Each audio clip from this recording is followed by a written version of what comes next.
vous avez décidé de parler des prévisions scandaleuses.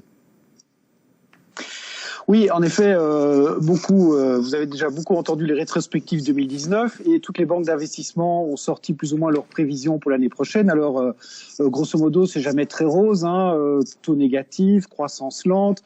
En gros, tout pareil qu'en 2019, mais en pire. Mais il faut savoir que il y a une banque qui s'appelle la banque Saxo au Danemark et qui, elle, essaie chaque année de faire un exercice de prévision scandaleuse, c'est-à-dire des prévisions qui ont une probabilité très faible, mais qui ont quand même un petit fond de vérité qui nous fait réfléchir. Et par exemple, en 2018, ils avaient prévu, avec pas mal de précision, par exemple, le crash du Bitcoin.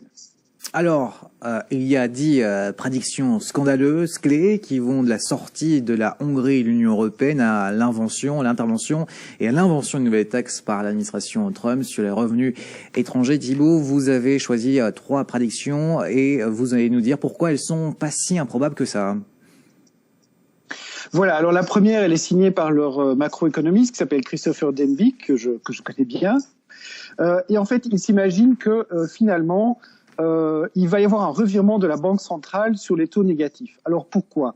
Eh bien, on sait aujourd'hui que les taux négatifs, c'est un avantage, c'est le fait que l'euro n'est pas trop surévalué, donc ça aide les exportations, ça aide aussi les emprunteurs, mais enfin surtout les gouvernements qui peuvent du coup emprunter à des taux négatifs. Par contre, les effets sur la croissance sont quand même très en dessous des attentes et les taux négatifs, c'est un peu un poison lent pour les banques. Et ça, c'est aussi un gros problème pour la Banque centrale, Eh ben oui, parce que on l'oublie, mais la solidité du système bancaire européen, ça fait partie de leur mission. Alors les banques, elles ont déjà beaucoup de problèmes, elles ont des coûts d'implémentation des nouvelles réglementations, elles vont devoir, avec la norme Bâle 4, avoir des fonds propres plus élevés, ce qui va mécaniquement diminuer leur profitabilité. Et donc les taux négatifs, c'est un peu l'eau qui fait déborder le vase. C'est le poison lent, et donc la Banque centrale pourrait très bien se dire bon bah finalement ça marche pas si bien que ça n'aide pas tellement l'économie réelle, ça crée même une sorte de bulle immobilière, raison pour laquelle Christine Lagarde pourrait, je sais pas moi en janvier dire tout à coup bon on va pas revenir à des taux positifs, mais en tout cas on pourrait revenir à un taux zéro. Et quels en seraient les effets, Thibault ? Eh ben, à court terme, ça aiderait les banques, donc les cours des actions bancaires remonteraient, donc les marchés s'en porteraient pas plus mal. Et puis, ça serait une manière pour Christine Lagarde de dire au gouvernement, bon, écoutez, pour ce qui concerne la politique monétaire, on a fait ce qu'on a pu, mais on est arrivé au bout du chemin.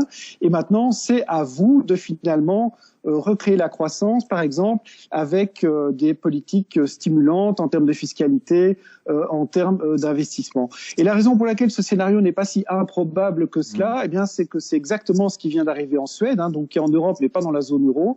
La Banque centrale suédoise vient de remonter ses taux à zéro, mais il est vrai qu'elle avait atteint ses objectifs d'inflation. Alors, votre prévision numéro 2, cela concerne un retour en grâce des investissements dans les énergies fossiles. Oui, alors Dieu sait que le fossile n'a pas la cote, puisque on sait très bien que pour des raisons politiques et la lutte pour le changement climatique, la plupart des fonds souverains et beaucoup de fonds d'investissement s'obligent à ne faire qu'investir dans des actions et des obligations étiquetées vertes. Et la deuxième raison, c'est que paradoxalement, le fait qu'on exploite du pétrole et du gaz de schiste aux États-Unis a augmenté la production, ce qui fait que les prix sont restés relativement sous contrôle et que donc d'un point de vue strictement économique, le pétrole et le gaz, ça n'a pas été un très bon investissement ces dernières années. Et donc finalement, les actions vertes ont eu raison en tout, d'abord écologiquement, mais aussi financièrement parce qu'elles ont plutôt bien fonctionné.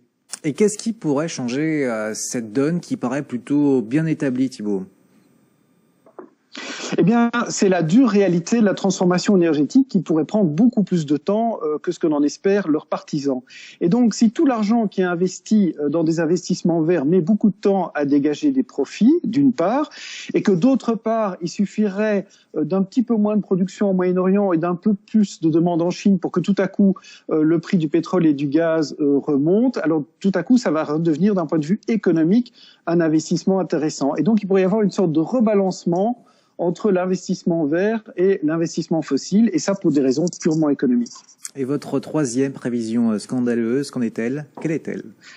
Alors la troisième prévision scandaleuse, c'est la création d'une crypto-monnaie par la Chine et qui serait destinée à concurrencer évidemment le dollar dans le commerce international. Et là aussi, c'est pas du tout irréaliste parce qu'on sait que c'est un projet qui est à l'étude en Chine et dans pas mal de banques centrales. Alors, bien sûr, Thibaut, je vous souhaite une bonne année et j'imagine qu'elle promet d'être mouvementée pour vous, non? Merci, elle sera de toute façon mouvementée. Merci à vous. Merci Thibaut de Barcy. Il est pratiquement 19h46. Voici donc l'interview des 14 dernières minutes.